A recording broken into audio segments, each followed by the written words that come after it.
नमस्कार,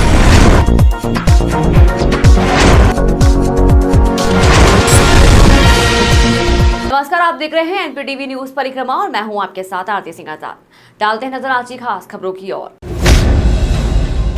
चिलकाना के ग्राम धोलाहेड़ी में मां भगवती का जन्मोत्सव धूमधाम के साथ मनाया गया। मां भगवती के जन्मोत्सव पर पंडित विपिन शर्मा द्वारा पूजन व हवन यज्ञ कराया गया। इस दौरान ग्राम वासियों ने विशाल भंडारे का भी आयोजन किया, जिसमें श्रद्धालुओं ने प्रसाद ग्रहण किया। कार्यक्रम में रामकुमार, मुकेश सैनी, रामपाल सैनी, श्याम सैनी, प्रकाश चंद्र, चरण सिंह, धूम सिंह, सोमपाल, डॉक्टर दीपक सैनी सहित श्रद्धालु व भक्तगण मौजूद रहे। सोमवार की सुबह से हुई बारिश ने जहां लोगों को गर्मी से राहत दिलाई, तो वहीं जलभराव होने की वजह से लोगों को परेशान होना पड़ा। बता दें कि पिछले कई दिनों से लगातार बढ़ रही गर्मी ने लोगों को बेहाल कर दिया था। अधिकतम तापमान 43 डिग्री सेल्सियस तक पहुंच गया था। सोमवार की सुबह 11 बजे कुछ देर के लिए तेज बारिश हुई, इसमें तापमान में गिरावट दर्ज की गई। अधिकतम तापमान 35 डिग्री और न्यूनतम 26 डिग्री सेल्सियस दर्ज किया गया। बाद में उमस भरी गर्मी ने लोगों को फिर बेहाल कर दिया। इसकी वजह यह है कि न्यूनतम तापमान में गिरावट नहीं आई है। सामाजिक रूढ़ियों को तोड़ एक बेटे ने बेटे का फर्ज निभाया। माता की अंतिम इच्छा को पूरा करने के लिए बेटी ने मुखाग्नि देकर अंतिम संस्कार करके रूढ़िवादी परंपराओं को आईना दिखाया। महानगर की ब्रह्मापुरी कॉलोनी निवासी अनन्या वशिष्ठ ने अपनी माता अर्चना शर्मा को मुखाग्नि देकर एक बेटे का धर्म निभाया है। उन्होंने यह साबित कर दिया कि बेटी अभी बेटों से कम नहीं। वहीं बेटे के द्वारा पिता के अंतिम संस्कार करने के क्षेत्र में चर्चा का विषय बन गया। शमशान घाट में कई क्षेत्रवासी भी मौजूद रहे। आज हमारे वार्ड नंबर 21 मोहल्ला ब्रह्मपुरी कॉलोनी से हमारे एक ब्राह्मण परिवार के अर्चना शर्मा, जिनका आज देहांत हो गया, उनके परिवार में उनके 3 बेटियां, कोई बेटा नहीं है। और आज उनकी बड़ी बेटी ने, अनन्या वशिष्ठ ने ही उनका आज अंतिम संस्कार करा, जो कि एक हमारे समाज में बहुत बड़ी पहल है। और क्योंकि बेटा बेटी का कोई ऐसा वो नहीं है कि बेटा ही संस्कार करेगा। गंगोह में देर रात मामूली विवाद के बाद गोलियों की गूंज दहल उठी। घटना देर शाम गंगोह के मोहल्ला गुलाम ओलिया की है। यहाँ मामूली विवाद को लेकर 2 पक्षों में विवाद हो गया था। घटना में एक युवक गोली लगने से घायल हो गया, जिसे गंभीर हालत में जिला अस्पताल रेफर किया गया। मौके पर पहुंचे पूर्व चेयरमैन नोमान मसूद से घायल युवक का हालचाल जाना और पुलिस को घटना के बारे में जानकारी दी। इस पूरे घटनाक्रम के बाद भी हमलावर के हौसले इतने बुलंद थे कि उसने इंस्टाग्राम पर वीडियो डालकर फिर से विपक्षियों को चेतावनी देते हुए कहा कि इस बार गोलियां कम पड़ गई थी, इसलिए बच गया, अगली बार नहीं बचोगे। डॉक्टर साहब, आज एक गोली लगा पेशेंट आया था, उसके बारे में जानकारी बताइए। देखिए, आज हमारे पास एक पुलिस की तरफ से मुर्तजा नाम का एक पेशेंट का मेडिकल लीगल केस बनने आया था, जिनकी उम्र 46 साल है और ये गुलाम ओलिया के रहने वाले हैं। और पेशेंट के हमने प्राथमिक उपचार करने के बाद उनकी कंडीशन को सीरियस देखते हुए हमने तुरंत रेफ़र कर दिया, जिस वजह से उनके वाइटल्स भी थोड़े नाजुक आ रहे थे, इसलिए हमने उनको रेफ़र कर दिया डायरेक्ट। कंडीशन क्या लग रही है? कंडीशन देखिए सीरियस थी, इसीलिए थोड़ा हमने रेफ़र कर दिया है। अब आगे तो वहीं बताएंगे उपचार जहाँ पे होगा। जिलाधिकारी डॉक्टर दिनेश चंद्र सिंह व वरिष्ठ पुलिस अधीक्षक डॉक्टर विपिन ताड़ा द्वारा संयुक्त रूप से आज सवेरे जिला कारागार का आकस्मिक निरीक्षण किया गया। इस दौरान दोनों वरिष्ठ अधिकारियों ने बारीकी से जेल की बैरक व्यवस्था को परखा और जेल प्रशासन को सरकार की मंशा के अनुरूप कार्यप्रणाली में सुधार लाने के निर्देश भी दिए। इस दौरान वरिष्ठ जेल अधीक्षक अमिता दुबे, जेल अधीक्षक डॉक्टर आरपी चौधरी एवं समस्त जेल स्टाफ मौजूद रहा। देवबंद में भाजपा के महाजनसंपर्क अभियान के तहत मुस्लिम पसमानदा सम्मेलन आयोजित किया गया। सम्मेलन को संबोधित करते हुए भाजपा के अल्पसंख्यक मोर्चा के क्षेत्रीय अध्यक्ष जावेद मलिक ने कहा कि मोदी सरकार ने 9 सालों में अनेकों कल्याणकारी योजनाएं चलाई हैं, जिसका सर्व समाज के लोगों के साथ मुस्लिम समाज को भी बराबर लाभ मिला है। उन्होंने मुस्लिम समाज के लोगों से भाजपा से जुड़ने की अपील करते हुए कहा कि विपक्षी दल मुस्लिम हितैषी होने का दिखावा करते हैं, जबकि भाजपा सभी को साथ लेकर चलने के अपने वादे को निभा रही है। आज भारतीय जनता पार्टी का महाजनसंपर्क अभियान के तहत पसमानदा मुसलमान समाज के लोगों को साथ में जोड़ने का कार्यक्रम है। और इस कार्यक्रम के द्वारा हम ये संदेश देना चाहते हैं कि माननीय प्रधानमंत्री श्री नरेंद्र मोदी जी ने जो योजनाएं पसमानदा मुसलमान समाज के लिए चलाई हैं, उन योजनाओं का सीधा लाभ पसमानदा मुसलमान समाज तक पहुंचा है।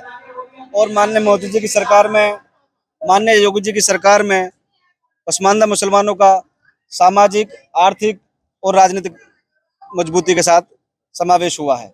कितना फायदा आने वाले लोकसभा चुनाव में बीजेपी को मिलेगा? पिछले विधानसभा चुनाव में 8% मुसलमानों की वोट भारतीय जनता पार्टी को मिली थी और इस बार उम्मीद है कि लगभग 25% वोट पसमानदा मुस्लिम समाज की गंगोह नगर पालिका चुनाव जीतने के साथ ही शुरू हुई सियासत अब कमिश्नर के दरबार तक पहुंच गई है। रालोद नेता हाजी सलीम और व्यापारी नेता मोल हडमल गिर के नेतृत्व में मंडल आयुक्त के दरबार में पहुंचे विपक्षी सभासदों ने एकजुटता दिखाते हुए नवनिर्वाचित चेयरमैन पर लगाया गंभीर आरोप। विपक्षी सभासदों ने कहा कि उनको बिना विश्वास में लिए 5 प्रस्ताव को निरस्त होना चाहिए। सभासदों ने कहा कि नगर पालिका से हटाए गए 11 सफाई कर्मचारियों को अवेलेबल ड्यूटी पर रखा जाए। इस दौरान भाजपा सभासद एवं नगर पालिका में विपक्ष सभासद नेता पूजा पाल, सभासद गुरमीत, सभासद नीरज अग्रवाल, नेता प्रतिपक्ष शबाब परवीन, दानिश कुरैशी, सभासद हारून चौधरी, सभासद भूरा मंसूरी, सभासद सितारा पत्नी काला, निर्दलीय सभासद शक्ति सिंह मौजूद रहे। आज कमिश्नर साहब से हम लोग मिले इसलिए क्योंकि 20 तारीख में गंगोह नगर पालिका में बोर्ड की मीटिंग थी और वहाँ पे जो हमारे सभासद हैं नौमान मसूद साहब, मैं अभी भी सभासद हैं बहुत दिन महल्ले से, और इसलिए पिछले जो कार्यकाल था तब भी मैं सभासद थे महल्ला अशरफ अली से। हमारे सभासदों के बीच में कुछ कहा सुनी हो गई थी इस बात को लेकर कि भाई जो भी काम होगा चेयरमैन साहब करेगी। जो चेयरमैन साहिबा है वहाँ पे साजिया मलिक साहब, लेकिन वो क्या है जो चेयरमैन है वहाँ जो हमारी पिछड़ी जाति से हमारी बहन है, उनका जो अधिकार है उनके अधिकारों पर डाका डालने का काम करते हैं। जो आपत्ति करी जो हमारे विपक्ष की नेता है मैडम पूजा पाल, उस आपत्ति का ये हुआ कि वो दलित समाज से आती है और उनको ये बर्दाश्त नहीं हुआ कि एक दलित समाज की महिला तुम्हारे सामने बैठ के तुम्हारी आँख में आँख डाल के बात करे। उनके परिवार के जो 11 लोग कर्मचारी थे वहाँ पे नगर पालिका में काम करते थे, जबकि चेयरमैन का अधिकार नहीं है उनको। ननौता में राजपूत समाज के लोगों ने बैठक का आयोजन किया, जिसकी अध्यक्षता राजपूत सभा के पूर्व अध्यक्ष रामभूल सिंह व संचालक नित्यपाल सिंह ने किया। वक्ताओं ने दहेज प्रथा, मिलाई, मृत्यु भोज जैसी कृतियों पर रोक लगाने के साथ राजपूत समाज के इतिहास के साथ छेड़छाड़ पर चिंता व्यक्त की। बच्चों की उच्च शिक्षा व संस्कार के लिए करियर काउंसलिंग कराने तथा इतिहास की जानकारी देने तथा 23 जुलाई को राजपूत महासभा में सम्मिलित होने का आह्वान किया है। इस दौरान किसान संगठन के राष्ट्रीय अध्यक्ष पूर्ण सिंह, जिला राजपूत सभा के महासचिव धर्मवीर सिंह पुंडीर, ननौता के अध्यक्ष doctor Vikram Pundir, retired DSP Om Prakash Pundir, Yogendranath, Dasharath Singh सहित अन्य लोग मौजूद रहे। देवबंद में कासमी मानव सेवा ट्रस्ट द्वारा एक बार फिर निःशुल्क नेत्र जांच शिविर का आयोजन किया गया। शिविर का उद्घाटन समाज सेवी चौधरी ओमपाल सिंह ने फीता काट कर करते हुए कहा कि नर सेवा ही नारायण सेवा है। उन्होंने मानव सेवा ट्रस्ट से पिछले कई वर्षों से फ्री मेडिकल कैंप लगाए जाने की भी सराहना की। शिविर में 144 मरीजों के नेत्रों की निःशुल्क जांच एवं और दवाई वितरित की गई। इस मौके पर ट्रस्ट के संस्थापक ताहिर हसन शिबली, डॉक्टर अस्मा, सभासद सैयद हारिस, साजिद कुरैशी, डॉक्टर साकिब, मूसा चौधरी, अब्दुल्ला मौजूद रहे। भैया आज जो है हमारा ये 22वां आंखों का फ्री मेडिकल कैंप है और डॉक्टर अस्मा और डॉक्टर साकिब इसमें बहुत मेहनत कर रहे हैं और हमारी पूरी टीम, और मैं सभी जो हमारे जो है ना मरीज हैं उनका शुक्रिया अदा करता हूं कि वो हमें बार बार मौका दे रहे। और ये कैंप जो है 4 बजे तक के चलेगा और आज हमारा टारगेट 200-225 मरीज देखने का है, जिसमें दवाइयाँ चेकअप सब फ्री रहेगा और इंशाल्लाह आगे जो हम कैंप लगाएंगे उसमें चश्मे दवाइयाँ सब फ्री रहेंगे हमारी तरफ से। कांवड़ यात्रा को लेकर सकुशल संपन्न कराने के लिए जिला प्रशासन के साथ जिला स्वास्थ्य विभाग ने भी अपनी तैयारियों को अंतिम रूप देना शुरू कर दिया है। स्वास्थ्य विभाग कांवड़ यात्रा में शिव भक्तों को स्वास्थ्य का पूरा ख्याल रखेगा। यात्रा के दौरान जनपद में 15 स्थानों पर स्वास्थ्य शिविर लगाए जाएंगे, जिनमें से 24 घंटे डॉक्टर्स और अन्य स्टाफ तैनात रहेगा। सभी शिविरों पर नजर रखने के लिए 2 कंट्रोल भी स्थापित किए जाएंगे।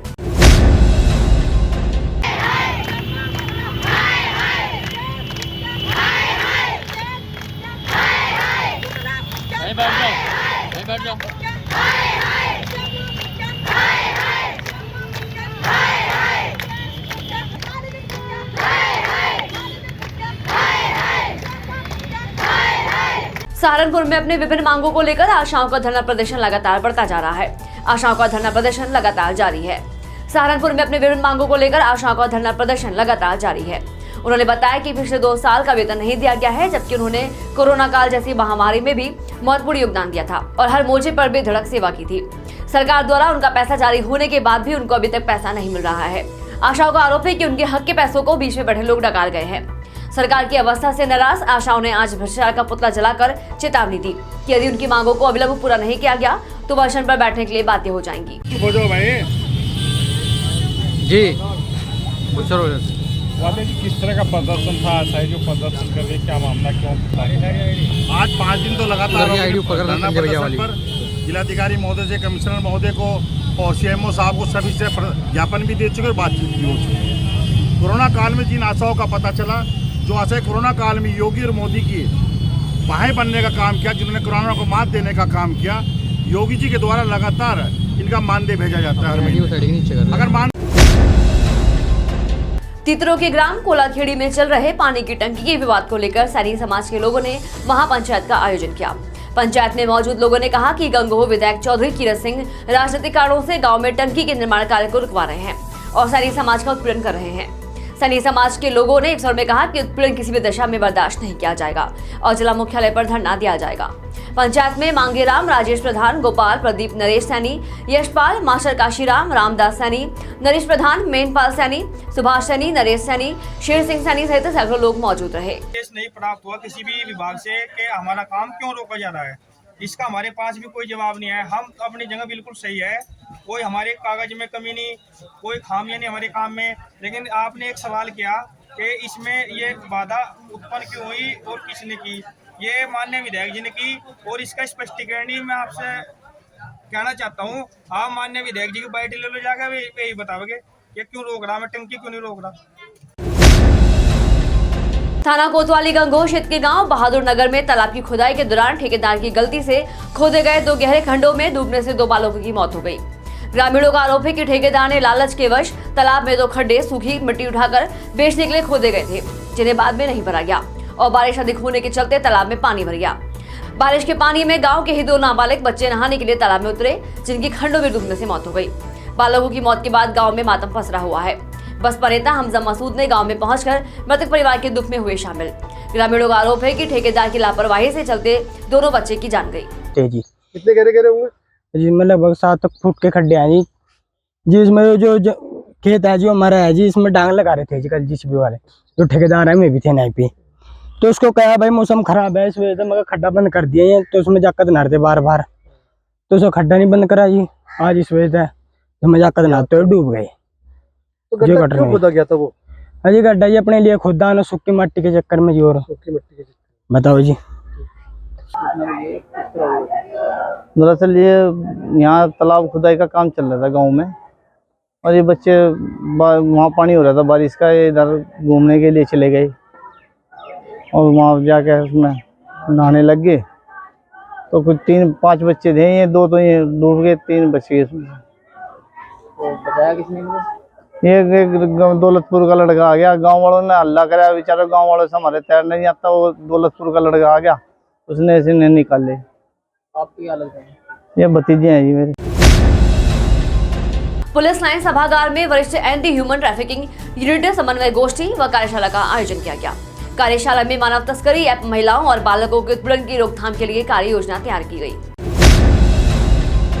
गंगोह पुलिस ने मोहल्ला गुलाम ओलिया में गोली चलाने वाले एक आरोपी को गिरफ्तार कर भेजा जेल। थाना पुलिस के अनुसार मुखबिर की सूचना के बाद हुई है समर की गिरफ्तारी। इसके कब्जे से एक देसी बंदूक एवं काफी मात्रा में कारतूस हुए हैं बरामद। सहारनपुर की आज की खबरों में फिलहाल इतना ही। कल फिर हाजिर होंगे कुछ और बड़ी खबरों के साथ। तब तक के लिए बने रहे हमारे साथ और देखते रहे NPTV न्यूज परिक्रमा। नमस्कार।